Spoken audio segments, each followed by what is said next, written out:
JoAnn, welcome to the Calm Mom podcast. I'm so grateful you're taking time to be with us this morning. Thanks for being here. Thanks. I'm so excited to be here and talk all things mom guilt. And I have to say, I was doing like a deep dive into your site too, and I took your personality quiz. I took it and I got the merging pattern. Mm. And the merging pattern, like, look to others to have your needs met. And I thought it was so interesting because that's the reason I started No Guilt Mom, is because I don't want moms to look to others to have their needs met. So it's a kind of saving of myself in a way. Isn't all of this work? It's like, that's why I love hearing people's stories, because I'm like, oh, how beautiful that we like take what we're noticing about ourselves and we're like, I think I can help some people with this. Yes, exactly. Like this was something too that I saw in my own mom and just how much she wanted to make everybody happy and still wants to make everybody happy. And I'm the one being like, Mom, go sit down, go like relax. Can I make you a margarita, Mom? And now she does. She's like, yes, I will have a margarita. Thank you. So I hope it's my a kids make. process. Oh, I love that. I'm like sitting here being like, I hope my kids make me margaritas when I have I like think my have mom grown really kids. digs it. Yeah. I love that. I also love that you said like you're excited to be here talking about mom guilt, because sometimes I think about these things that I talk about on this show and just teach on so often, and I'm like, man, I get so like I really do love talking about these things, and it also breaks my heart that they even exist, right? It's like a weird thing to be like, I love talking about guilt. It's like, what is Yes. going on here? But it's also like talking about it really brings it to the forefront of everybody's mind. And I feel like if we are all knowing about it and we're more intentional with our actions, that we can really be the force to change so that like our kids don't have to deal with this mom guilt in the same way we do. And we can alleviate some of the guilt from ourselves as well. Yes. Okay. So before we start talking about it, I want to hear a little bit about your story and the work you're doing and kind of the catalyst for, the community that you've created and your programs and stuff. So I've mentioned a little bit about it really being inspired by my own mom. My mom did everything for us. Like she worked a full-time job and then she came home and she made dinner, made sure dinner was ready, Yeah. made sure like the house was clean, really managed it all. And I just remember her going to my dad one day and being like, "Why can't you ever help me out?" And he tells her, "Just tell me what needs to be done and I'll do it." And she's like, "Why do I need to tell you what needs to be done?" It's like And I famous think last words. famous last words. I feel like it's such a pattern that I see today.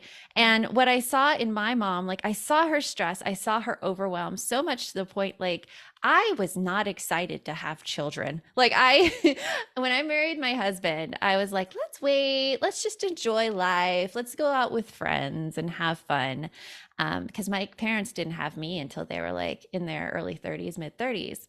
My husband's parents had him when they were in their early 20s. Wow. And so he was really like the driving force. He's like, we could do this, like, we could make this work. And it wasn't until I saw the example of my husband's cousins. We went to go visit them, and they had like a toddler, like a 2-year-old and a 4-year-old. And yet they were starting their own company, and these kids were just happy and playing. And I'm like, you know what? That is the life I want. I want this happy family life, but I also want to pursue my own goals, and I Yeah. don't want to have to give my whole life and everything to my children and be the martyr so that they could be happy. Yeah. Um, and that was really like the catalyst for me. But when I had kids, it was a huge wake up call. Like I remember being in the closet like 2 days or 3 days before my daughter was born, and I was just like, what did I do? What did Yeah. I do? My entire life is going to change. I Yes. do not have the freedom anymore that I used to have. Mhm. And when she was born, I went into a postpartum depression and postpartum anxiety. Yeah. Uh, just looking at her and thinking, okay, I only have to deal with 18 years of this and then I'm good. Like that Yeah. was how I was getting myself Yes. through those I've been first few there. weeks. Yes. Or like Yeah. counting down the hours till bedtime, and then you're like feeling guilty because you're like, I didn't become a mom so I could like count down the hours until I don't have to Yeah. deal with them anymore. Yeah. Exactly. And then like being so worried that something would happen to them at night that you couldn't even sleep to like when they did go to sleep, I'd be like, is she still breathing? Is she breathing? Is she okay? Like, is she going to stop breathing? And that was the anxiety piece coming in. But I was trying to breastfeed at the time. I hated it, and it was so painful. And Yes. I sought therapy, and the therapist told me, like, you know what, JoAnn, your only job is to feed your child. It doesn't matter how you do that. Just feed your child. And that advice stuck with me so much. That's the day, like, I bought the cabbage leaves, I put them in the sports bra. We're like, we're doing this. I am getting off of this nighttime breastfeeding duty, and Yeah. my husband is taking over bottle feeding for Yep. at night. And so, like, steps along the way, it just led me to realize that we have so many pressures on ourselves as moms that we think we have to do, Yeah. and that we feel guilty for not doing.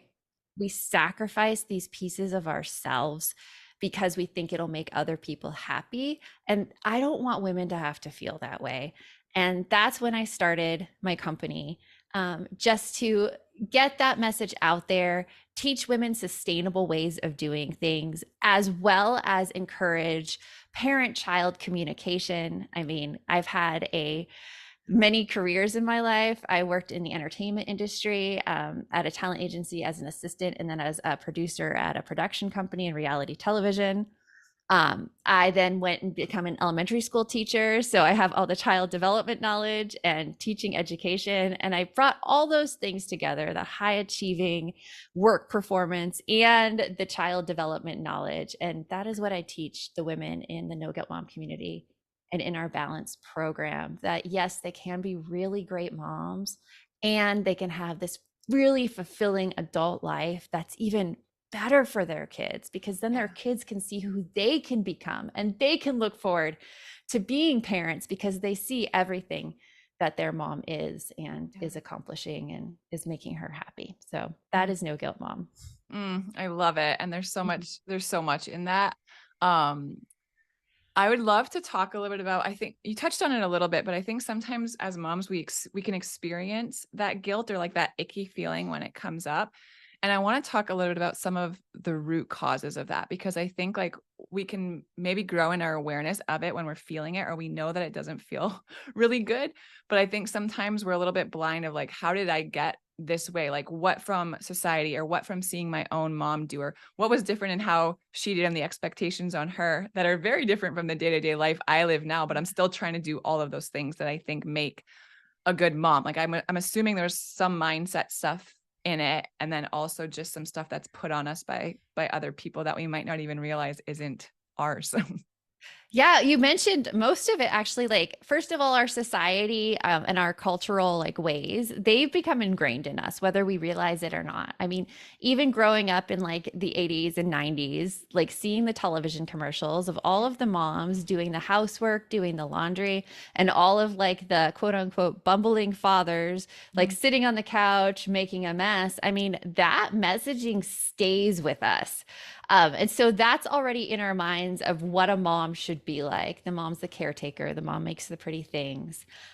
Combined with what we're seeing now on like Instagram and Facebook of these picture perfect houses, and like how to declutter and how to make your house pretty, like with the home edit women who I find like amazing and funny and fascinating, and I love it.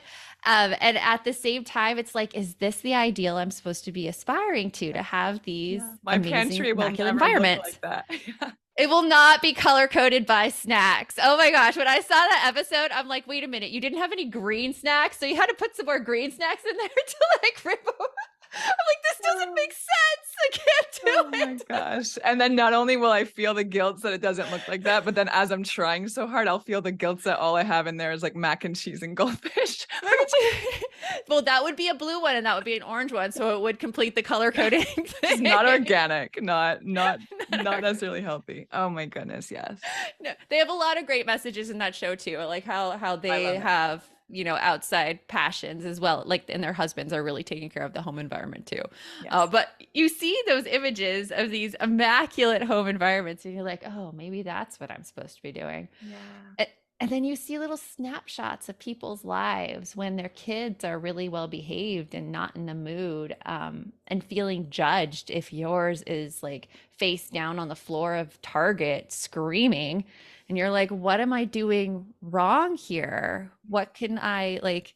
Why is this happening to me?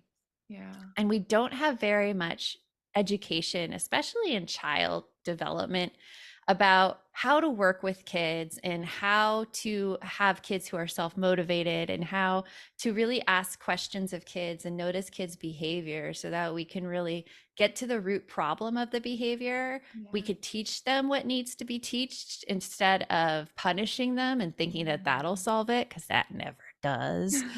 Um, and there's really nothing out there like that because it's a longer process than what we were raised with. Like, Yes. we were raised with, oh, you're grounded for 2 weeks. We know about like our own thing. Like, that doesn't work. It just creates sneaky kids That's who will right. not get caught. So that as well contributes to the guilt, thinking that there should be one like snap thing that you could do and you're just not doing it. And that's why things aren't working out for you. Yes. Yes. So much in there. And I kind of love how you were ending that around just understanding our kids better and what motivates them and how we can come around that. And I would love for you to speak to this because I think a lot of women, at least that I encounter, it's work that I do with them, give permission to the women listening to release their children's behavior as it relates to whether they are good moms. Like, I would love for you to just talk on the tie between those two or the Oh my correlation. gosh. Yeah. Yes, you have no control over your kids' behavior. Nobody has any control over their kids' behavior. Like, I just actually did a little video yesterday for Instagram about like how to guarantee your kids will behave when you leave the room. And the next scene is me taking out the tape and I'm like, get really strong tape. And it's a joke, but I explain it in there because you don't have any control. Like, kids act how they want to act. They are Yeah. driven by their own needs, and the only thing that we as parents can do is we are the model. I Yeah. say a lot in No Guilt Mom, like, we want to take you from martyr to model because we've been taught we have to be there all the time for our kids. We have to Yeah. sacrifice for our kids, and that's not essentially true. Yeah. What we need to do is we need to show our kids what adult life looks like and Mhm. what it looks like to be a fully functioning human being Yeah. and person. And we have to live the things that we want them to do as well. Yeah. And caveat there, even if you're living the things, kids will still behave exactly how they want to behave. Like, you're more there as the guide. You're there as like a consultant and being like, so when you threw that across the room, like, what was going on there? Yeah. And trying to figure out, okay, is this anger? Is this just a way like your child just needs to learn some ways to deal with anger that are a little more productive rather than Yep. destructive? Yeah. Is it self-talk within the child that's causing this anger? Like, they just have this such feeling of shame, and that's why their emotions go from 0 to like 60 in 1 second. And when we approach parenting that way as kind of a detective and a consultant, not only does it become more effective, but it becomes a lot more fun. Yeah. So I would say, like, no, like, you do not have control over your kids' behavior ever, ever. Regardless of what your mother-in-law says, regardless of what that mom in the PTA says, who like thinks she has perfect children, but she really does not. Like, there's no control over kids. Kids who are No. high achieving, there's no control over them either. Like, you have nothing to do with that other than just showing up on a daily basis, being a supportive and loving caregiver, and being the consultant Right. when they need you. And that's it. Yes. Yes, and amen to all of that. And I just love that permission to release it too, because I think so often we see like the temper tantrum or we see whatever a grade on a test and something, and right away it's like a punch to the or gut punch, right? It's like, oh, then I mustn't be the right mom or a good mom. And it's like, no, release that.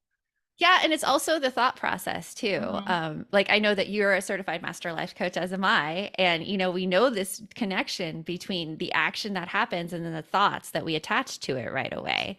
So, like, if a kid's like having a temper tantrum and you're like, "Oh my gosh, I'm a bad mom," Yeah. that then creates those feelings of guilt, which then make you feel like just horrible and tired and like shameful. Whereas if your kid's having a temper tantrum and you approach it as like a detective and trying to figure out what's going on there, your thought is then, I wonder if they're hungry, or I wonder if they're Yes. tired, or I wonder what they must be thinking. And then that causes feelings of curiosity rather than shame. And curiosity is such a more productive emotion. And it's such like a more energizing emotion Yeah. than if we're just really hard on ourselves. So good. We say that on the podcast here a lot, just curiosity over judgment. And it's just that constant reminder, like we can choose.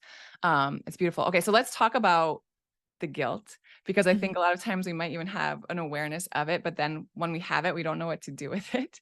And I was actually in a coaching call this morning, and my client was like, "Man, like I feel so guilty when I work around my son, and then I feel so guilty when I'm not working around my son, and I just feel like I can't win, right? And I'm like stuck in this Mhm. constant loop, and I'm like, I feel that, and you're not alone in that. So I would love for you to talk to those women listening who are like, yeah, the mom guilt thing, like I get it. I feel it all the time, but it feels like I can't win. Like no matter what I do, I feel that kind of feeling. Where do I start? Yeah, well, with those feelings, first of all, know that they are like happening to all of us. Like we Yes. are all in this together. Yeah. And so when you have your community of people around you who will acknowledge those feelings of guilt and being like, yeah, I get that too, totally. I mean, I can tell you though, um, I when I started my business, I started it when my son was 1. Mhm. And to be completely honest, like it wasn't one of those stories that I hear from some other female entrepreneurs where they wake up at 3 a.m. and they get all their work done and then they spend all day with their kids. It wasn't like that for me. It was I'm gonna put on some Dora the Explorer and some Peppa Pig and have my laptop here, and I'm gonna be working here on the couch while just keeping an eye on him, and Yeah. he's gonna watch Peppa Pig. And he watched so much Peppa Pig that he started referring to things by their English names. So like we would go into Target and he'd be like, "Look, mommy, let's get a shopping trolley." That's the or, best. or where's our swimming costumes? Like, oh my gosh. And I did I feel guilty? Not at that time, no, because I was pursuing something that I felt was bigger and more important for him to see me pursuing Amen. than this guilt of me like just being available to him all the time. Yeah. In that moment, that's what I felt. And I also had friends whose kids were watching just as much Peppa Pig and they would talk to each other about their swimming costumes. And so that made me feel a lot better.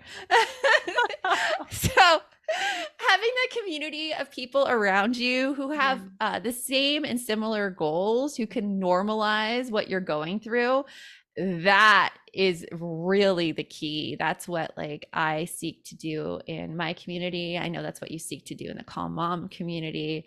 And when women are supporting each other like that, it's a magical thing that happens. So I would say like find your people. That's the number one way to get rid of the guilt. Oh, that's so good. It's so important, right? We need community.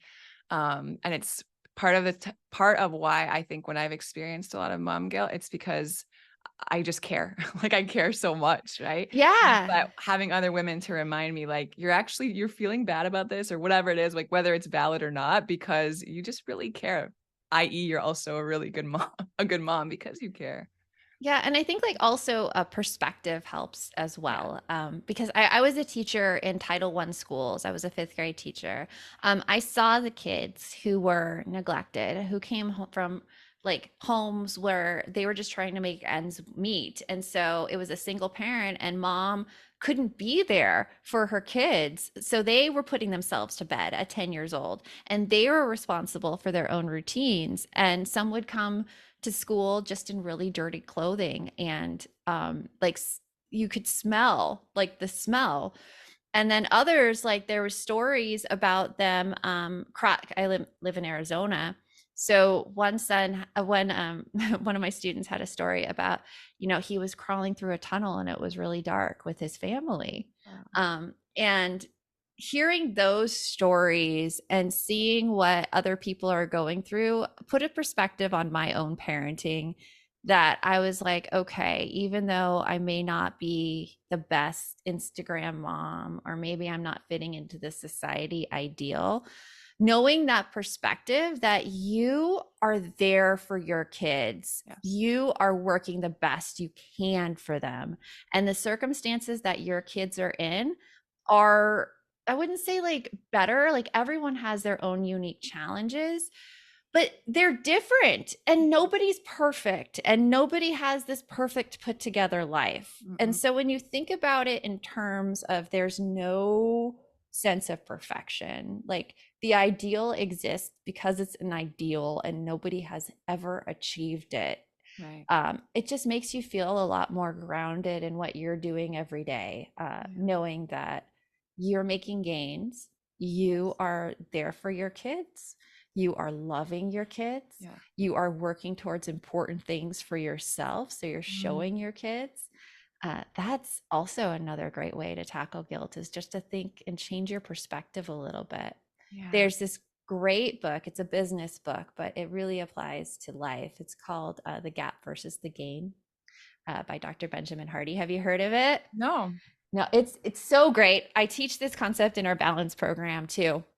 It's basically thinking that in like our world, we've been taught to measure ourselves against this ideal. And we start at zero and we're like, okay, like say our ideal is like, I just want to be a really great mom to my kids, which is a hard ideal to reach because that's not specific really. Yeah. But I just want to be the best mom to my kids. And so you do all these things. You like make sure like you're cuddling them at night, you're giving them lots of love, you're holding expectations for what you know they can do, and like kind of forcing them out of their comfort zone. You're doing all these great, great, great things. You're not yet at the ideal, and so where you're measuring yourself is you're measuring yourself from where you are versus the ideal. And that's called the gap. Right. And when we're in the gap, we're thinking about all the things that we're not. Yeah. We're self criticizing. And that kind of gap thinking is an energy sucker. It Yeah. will take all of our drive away. Yeah. Instead, if we look to see how far we've come from zero and start noticing all of those accomplishments, like, hey, I'm the mom who I'm reading a story. I read a story to my kids tonight, or like I was there cheering them on. I made the last 5 minutes of the game. That's amazing. When you're in the game, that's where all the energy and all the happiness arises. Yeah. And when you have energy, that like goes to your kids as well, and Yeah. it affects all the people around you. So noticing the gains you make versus your gap, that's another way that you can use to conquer the guilt. Oh, I love that so much. It's like such a narrowing of your perspective of what's actually important, right? And like you deciding where you're going to focus that energy is so awesome. Yeah. Um I wonder too if you could talk a little bit about how much our pace and our schedules and the things we expect ourselves to be able to do in 24 hours and still remain sane have an Yeah. impact on our levels of guilt, right? Because we're always doing, it's the checklist. It's like we have 37 planners collecting dust everywhere.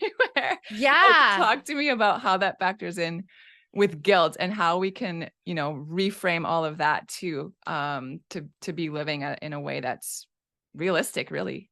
Yeah. So I am so against like the productivity mindset.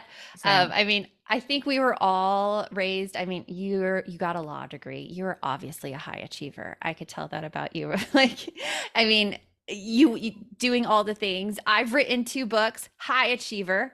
Like, and probably you listening to this podcast right now, high achiever. You want to get the things done. You want the gold stars. It makes you feel really good. I love Yeah. it. I love the gold stars, all of them. Yes.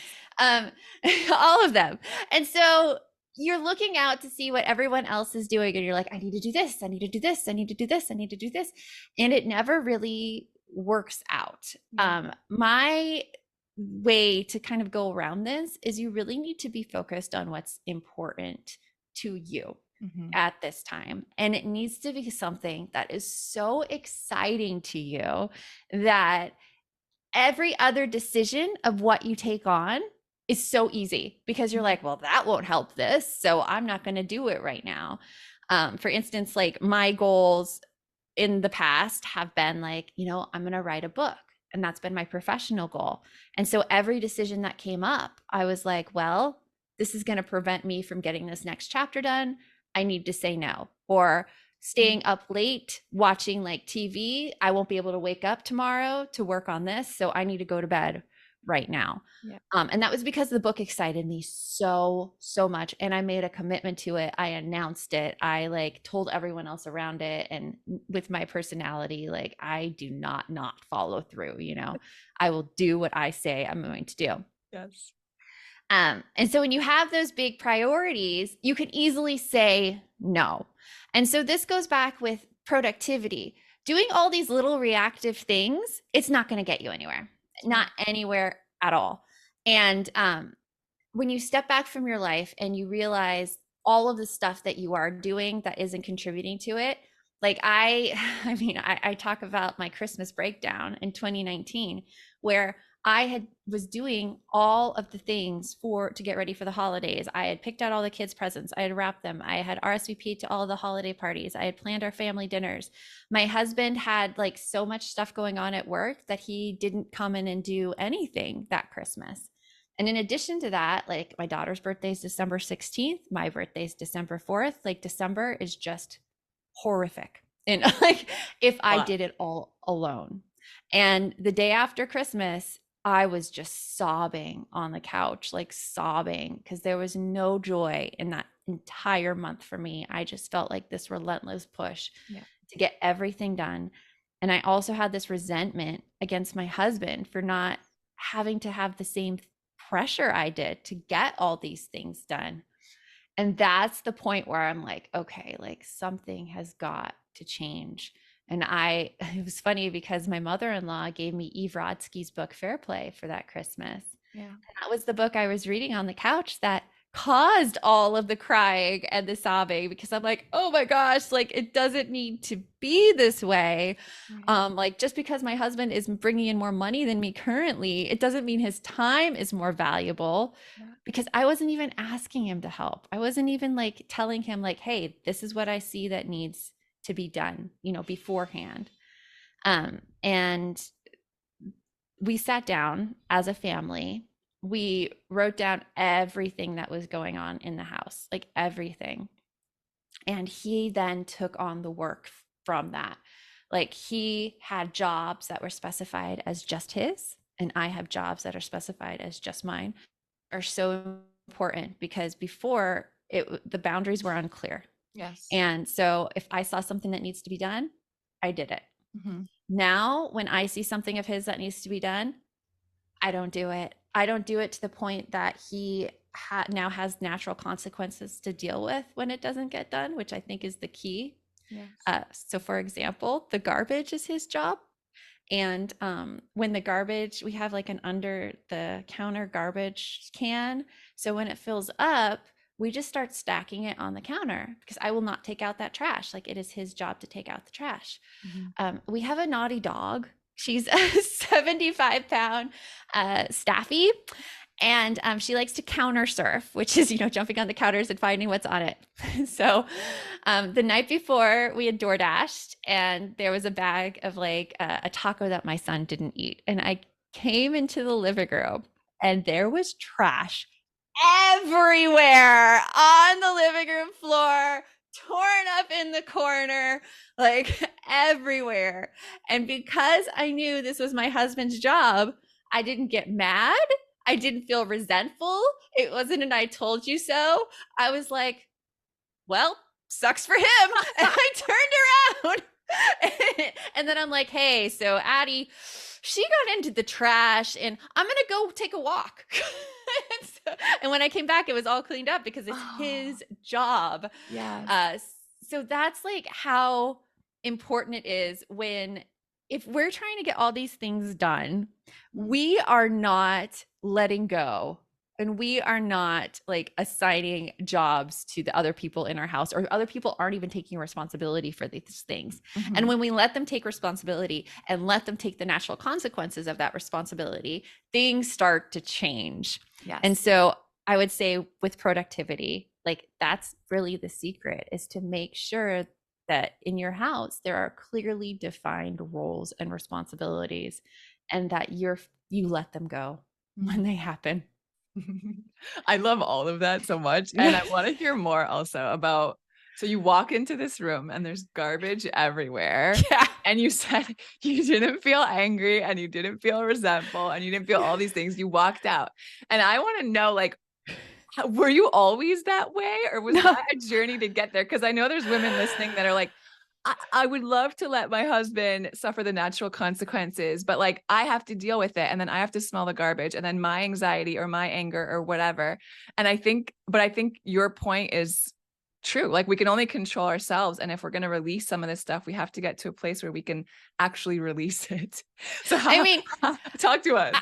I so like there was a smidgen of like a second where I'm like, oh my gosh, I'm gonna have to clean this up. And like, because I mean, that's my thought process. It's habitual. Yeah. And it was through teaching about this and talking about this all the time and working with women on this in their own lives too.